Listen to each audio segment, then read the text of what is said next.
Pemirsa, kita lanjutkan diskusi kita. Sekarang saya mau ke Ibu Rahmawati Soekarno Putri, Putri Presiden pertama kita. Ibu Rahma tentu salah satu saksi sejarah juga dan bahkan saksi dekat dari peristiwa ini. Bagaimana Ibu Rahma melihat fenomena yang sekarang ramai dibicarakan ini? Terima kasih Pak Arden. Assalamualaikum warahmatullahi wabarakatuh. Waalaikumsalam.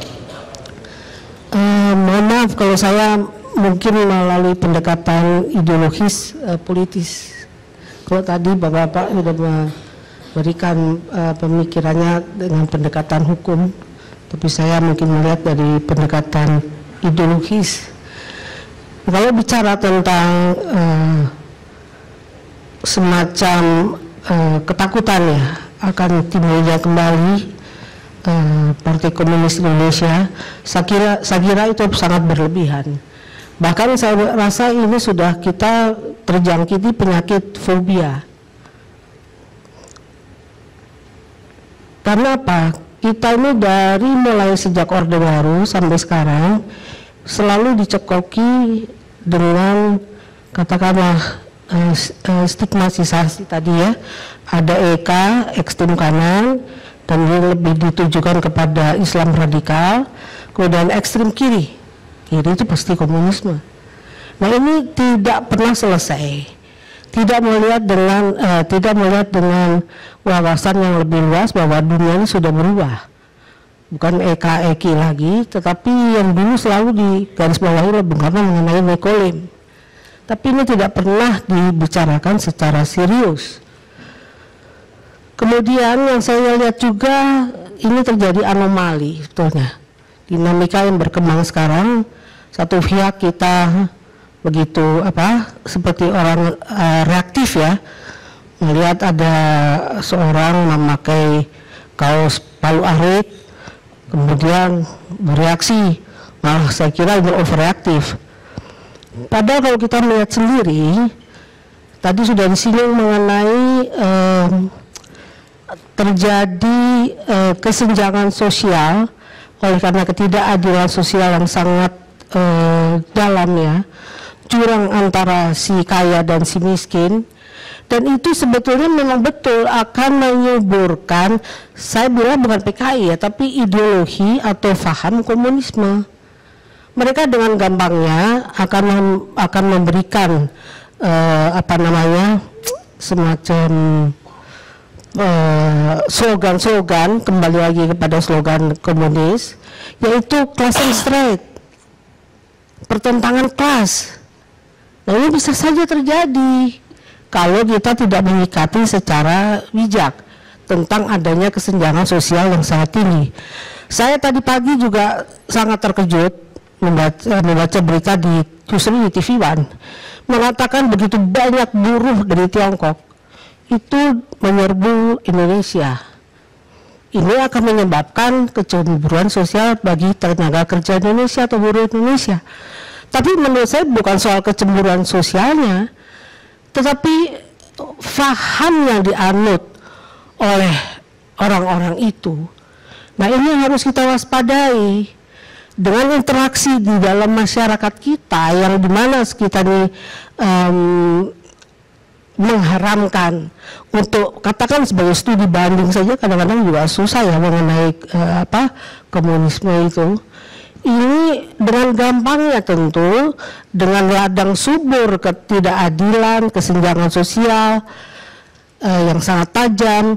Ini ladang subur bagi mereka untuk menularkan paham-paham komunisme lagi, yaitu class and straight, pertentangan kelas antara the have and the have not. Nah ini yang saya lihat.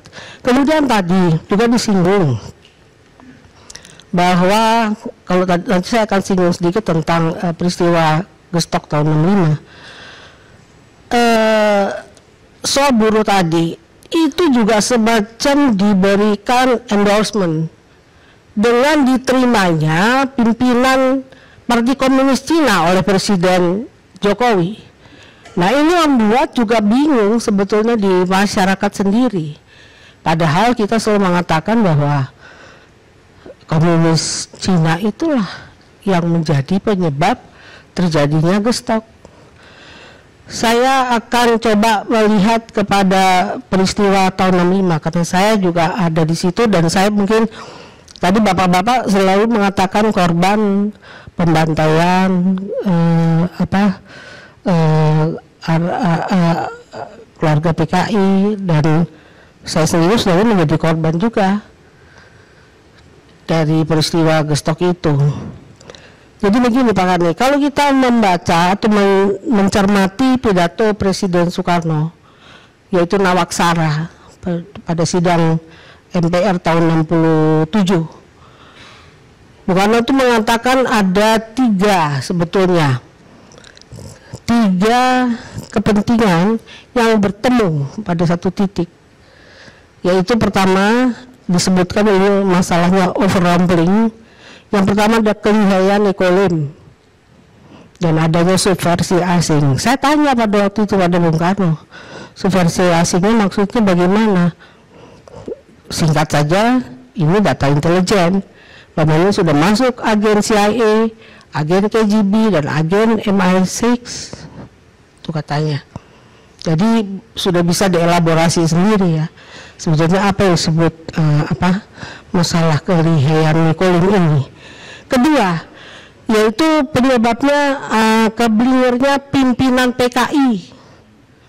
Saya juga tanya, kenapa? Ya di situ memang sebetulnya ada semacam konflik internal pimpinan PKI. Ya ada disebut semacam perebutan kekuasaan atau begitu. Terutama ada pimpinan PKI yang juga kemudian menjadi subordinat kepada komunis Cina, dan di situ memang saya melihat Bung Karno mengatakan ada persaingan tidak sehat dengan Murba pada saat itu. Ini tadi ada korelasinya yang saya katakan bahwa kenapa kita menjadi semacam fobia, tetapi juga sekaligus anomali. Yang ketiga adalah disebutkan peristiwa gestok itu ada oknum-oknum dalam negeri yang tidak beres. Saya pun tanya kepada Bung Karno hanya mengatakan itu sebetulnya ada terjadi konflik internal Angkatan Darat. Saya tanya kepada waktu itu dengan Jenderal Musid yang kebetulan beliau menjadi atase militer di Filipina, menjadi duta besar Indonesia di Filipina, dan mengatakan bahwa ada pertemuan pada saat itu dengan mantan duta besar Amerika setelah Howard Jones. Ya, dari percakapannya menurut Jenderal Musid itu nyeleneh, gimana itu artinya ya dengan slang Amerika mengatakan how is Bung, maksudnya Bung Karno. Dia bilang good shot ya, good shot, artinya tembakan jitu ya.